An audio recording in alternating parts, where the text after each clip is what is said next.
வணக்கம், உங்கள் மீனவன். இன்றைக்கி என்ன வீடியோ பார்க்க போகிறோம்னா, கடலில் நம்ம போட்டில் ஓடிக்கிட்டு இருக்கும்போது டால்பின் முன்னே ஓடுறது தான் பார்க்க போகிறீங்க. நிறைய பேருக்கு ஒரு சந்தேகம், நம்ம கடலில் எல்லாம் டால்பின் இருக்கா, இந்தியாவில் முதல்ல டால்பின் இருக்கான்னு நம்மள்ட்ட கமெண்டில் நிறைய பேர் கேட்பாங்க. அதுவும் தமிழ்நாட்டிலலாம் இருக்கா அப்படின்னு. ஏன் டால்பின்னா வெளிநாட்டு மீனா? அப்படிலாம் கிடையாது. டால்பின் எல்லா இடங்கள்லையுமே இருக்கும். ஆழ்கடல்கள், ரொம்ப கரை ஓரத்தில், மூக்கையூர்லாம் ஹார்பர் வந்தீங்கன்னாலே அந்த கல்லுக்கு பக்கத்தில் டால்பின் அப்படியே அப்படியே முங்கி எந்திரிச்சு போய்கிட்டு இருக்கும். தண்ணிக்குள்ளே முங்கும், அப்புறம் உயர மூச்சு விடும். அதுதான் டால்பின்னு.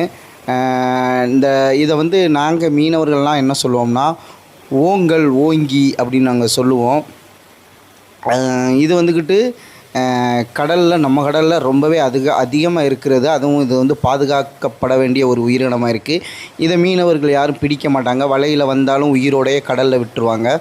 அதே மாதிரி இந்த மீன் பயங்கரமாக மீன்களை வேட்டையாடும். அதிகபட்சம் நம்ம கடலில் வலை விட்டுருந்தோம்னா, வலையில் மாட்டியிருக்கிற மீன்கள் பாதி துண்டு துண்டாக வரும். அது என்னடா அதை தின்றுக்குன்னு பார்த்தா, இந்த மாதிரி ஓங்கி கடி தான் விழுந்திருக்கும். மீன் வலையில் மாட்டியிருக்க மீனை அப்படியே தின்னுட்டு போயிடும். நமக்கு வலை விட்றோம், 100 கிலோ மீன் நம்ம வலையில் மாட்டியிருக்குன்னா, இன்றைக்கி நமக்கு 100 கிலோ மீன் வரப்போகுதுன்னு சந்தோஷமாக இருந்தால், அந்த மீன்களையெல்லாம் கடித்து நமக்கு 50 கிலோ மீனை தின்றோம். அந்த மாதிரி ஓங்கியே நிறைய பேர் சொல்லுவாங்க, டால்பின் இந்த மாதிரி மீன் மீனவர்களுடைய நண்பன், வழிகாட்டி அப்படிலாம் சொல்லுவாங்க. ஆனால் எந்த மீனவர்களும் அதை அப்படி சொல்ல மாட்டாங்க. ஏன்னா இது வந்தாலே முடிஞ்சிற அன்றைக்கி தொழில் அப்படின்னு தான் மீனவர்கள் சொல்லுவாங்க. அடுத்து நம்ம பார்க்க போகிற மீன் ஐனேசியா. நிறைய இடங்களில் இதை பரலா மீன் அப்படின்னு சொல்லுவாங்க. இதுக்கு இன்னொரு பேர் சொல்லலாம், கடல் பச்சோந்தி அப்படின்னு சொல்லலாம். ஏன்னா நிறையா கலர் மாறும் இந்த மீன் நீங்கள் கடலில் ஓடும்போது ரொம்ப அழகாக இருக்கும் பார்க்குறதுக்கு. அதே மாதிரி தண்ணியில் ஓடும்போது ஒரு கலர் இருக்கும், தண்ணிக்கு மேலே வந்ததுக்கப்புறம் ஒரு கலர் இருக்கும், இது இறந்த பின்னாடி ஒரு கலர் இருக்கும், இறந்து ஒரு நாள் ஐஸில் வச்சா ஒரு கலர் இருக்கும். அப்படி நிறையா கலர்கள் மாறக்கூடிய ஒரு மீன் தான் இந்த மீன். இந்த மீன் சாப்பிட்றதுக்கு சூப்பராகவே இருக்கும். இந்த மீன் அதிகமாக ஹோட்டல்களுக்கு அதிகமாக வாங்குவாங்க. ஏன்னா நல்லா போன்லெஸ்ஸாக கறி எடுத்து இது பண்ணுறதுக்கு நல்லா இருக்கும் இந்த மீன்.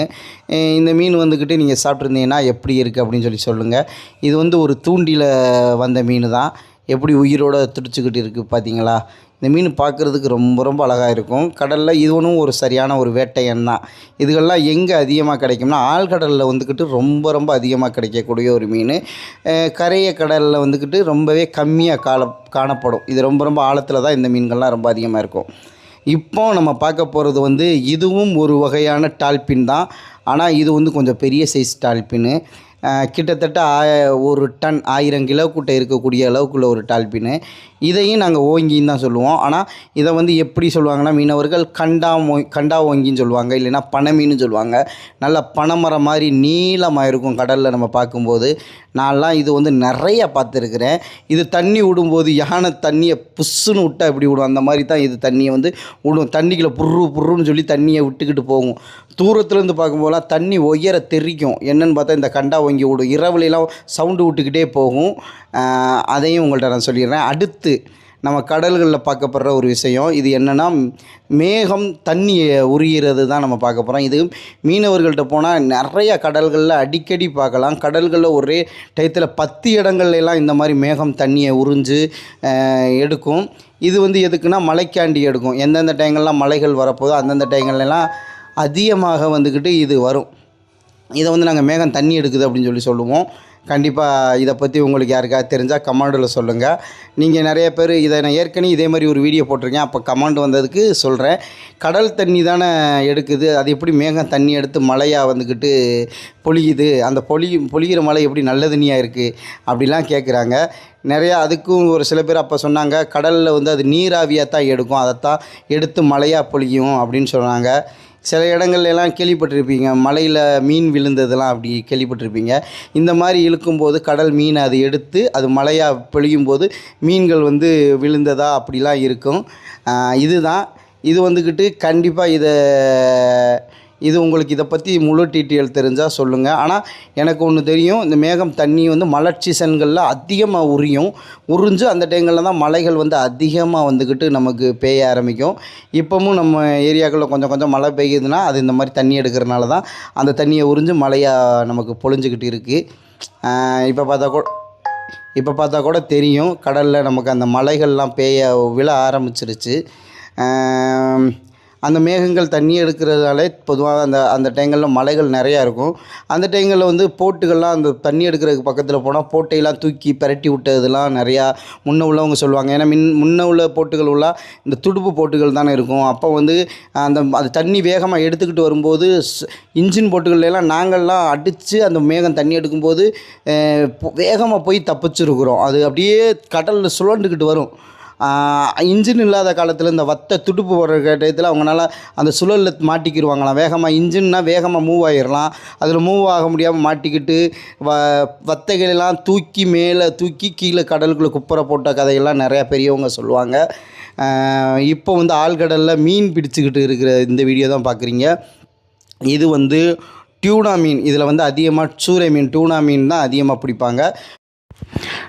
நண்பா, யாரோ ஒருத்தங்க கேட்டிங்களே, கடலில் சும்மா கிடக்கிற மீனுக்கு ஏன்டா இவ்வளோ விலை வைக்கிறீங்கன்னு. இந்த மீன் சும்மாலாம் பிடிச்சிட மாட்டாங்க. 3 நாளாக கண்ணில் தூக்கம் இல்லாமல் கடலுக்குள்ளே ஆழத்தில் போய் இந்த வலையை கடலில் விட்டு அதை இழுக்கணும். இந்த வலை சும்மா கொஞ்சம் ரூபாய் இல்லை நண்பா, கிட்டத்தட்ட 30 லட்ச ரூபா வரும். இந்த வலை மட்டும், மீன் பிடிக்கிற வலை மட்டும். இந்த போட்டுடைய மதிப்பு அது 1 கோடி ரூபா வரும். இதை வந்து ஆழத்தில் சும்மா 1000 அடி ஆழத்துக்குள்ளே விட்டு அதை இழுத்து இந்த மாதிரி மழை, வெயில், காற்று எது வந்தாலும் அதை கடந்து அந்த மீனை பிடிச்சி அதை கொண்டு வந்து கரை வந்து சேர்த்து விற்றதுக்கப்புறம் தான் அது காசு. அது என்ன விலைக்கு விற்றா, நல்ல விலைக்கு விற்றா மீனவர்களுக்கு சந்தோஷம்.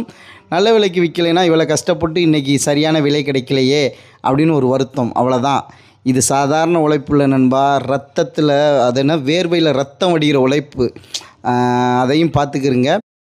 கண்டிப்பாக இதில் கமாண்டர் வந்து ஏன்டா உருட்டுற, எப்போ பார்த்தாலும் லட்சம் கோடி, நீ ஏன்டா அப்படி உருட்டுற அப்படின்னு கேட்பாங்க. ஒரு சில பேர் கோடிக்கணக்கில் முதலீடு போடுறீங்கன்னா அப்போ நீங்கள் நல்ல பணக்காரங்களாக தானே இருக்கீங்க அப்படின்னு நீங்கள் சொல்லலாம்.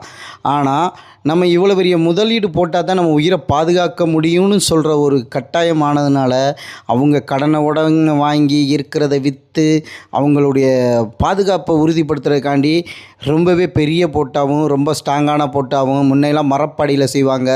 இப்போ இரும்பில், பைப்பரில், அதுதான் அவ்வளோ எளிதில் உடையாது, கடலுக்குள்ளே மூழ்காது.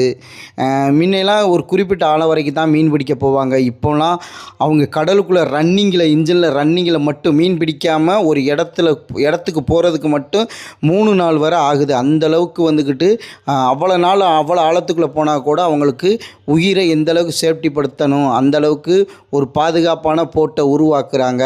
அதே மாதிரி இவ்வளோ ஆழத்தில் போனாலும் அதுக்கேற்ற வலைகள் ரெடி பண்ணி மீன் பிடிக்கிறாங்க.